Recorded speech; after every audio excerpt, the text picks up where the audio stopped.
Hey, Pastor Steve Waldron. I hope you're having a great day or night in Jesus. Pentecostals in America. This is put out by Columbia University.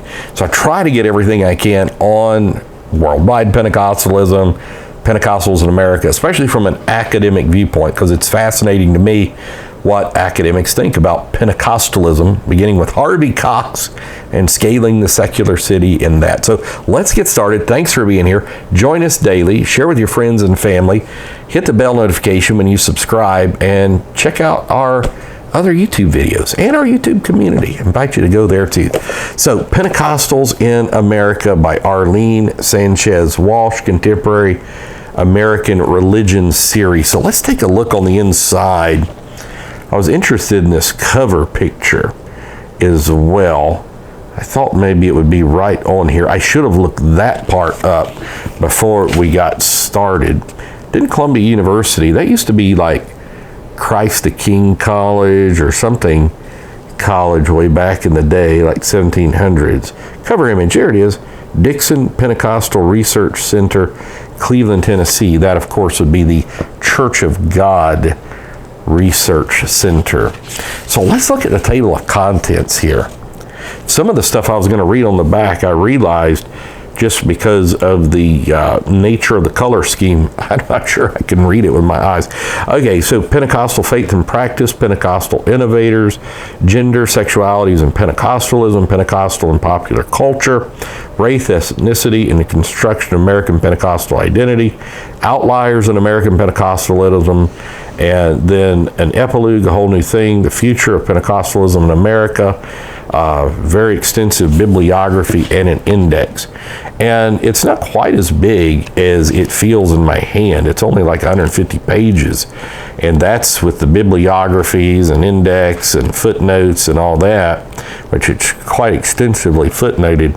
It's only with the epilogue, that's Roman numeral pages, it looks like, you know, around 112 pages. Not Roman numerals, it's just my eyes.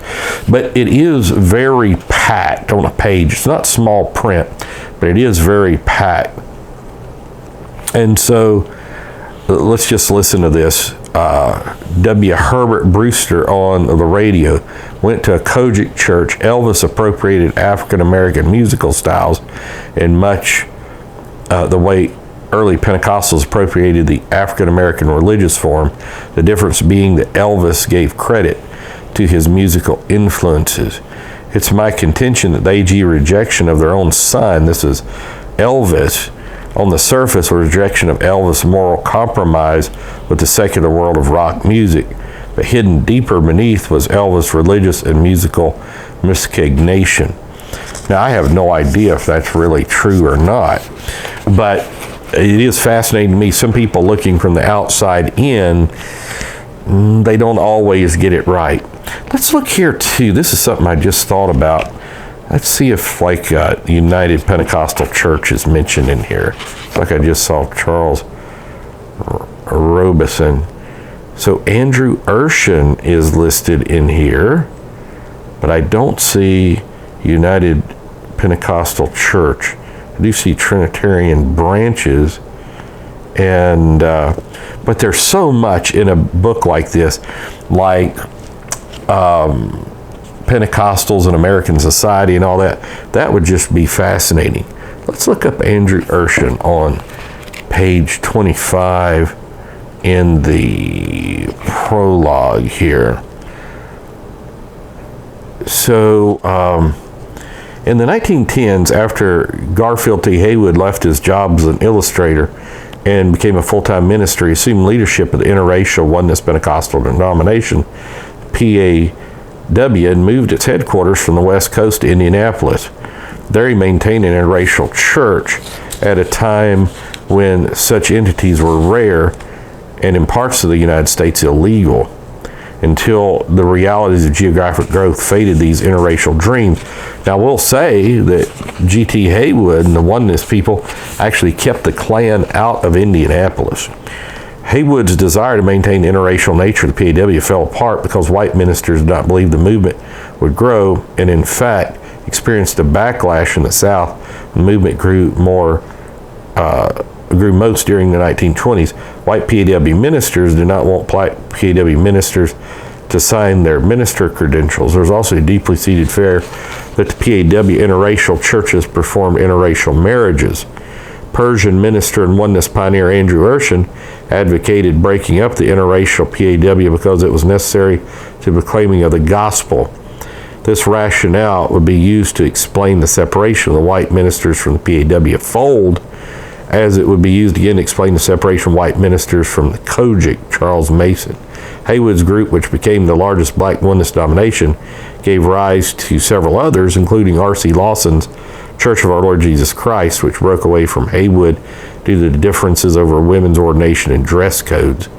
And there were further breakaways in the 1950s and beyond. The continued segregation of oneness groups today is a direct descendant, and I would say it's far more complex than this. And also, Brother Talmadge French has written a definitive study, as I think all sides acknowledge, on G.T. Haywood and the complications of travel. A lot of the Southern ministers that were white did love black people, but because of the horrible segregation here in the South, they always had to travel to the North for their conferences. And back in those days, you know, really pre-plane, even a lot of automobile travel, a lot of travel was done by trains. It was a very big deal to do that, and a very expensive deal, and a lot of Pentecostal churches were smaller and poorer then as well. So it wasn't always, of course there was racism involved in certain aspects, but it's easy to paint with a broad brush when the reality is so much different. So anyhow, if you're interested in Pentecostals in America, at least from a Columbia University view, this will be a fascinating study. So God Bless by Arlene M. Sanchez Walsh. God bless. Bye-bye.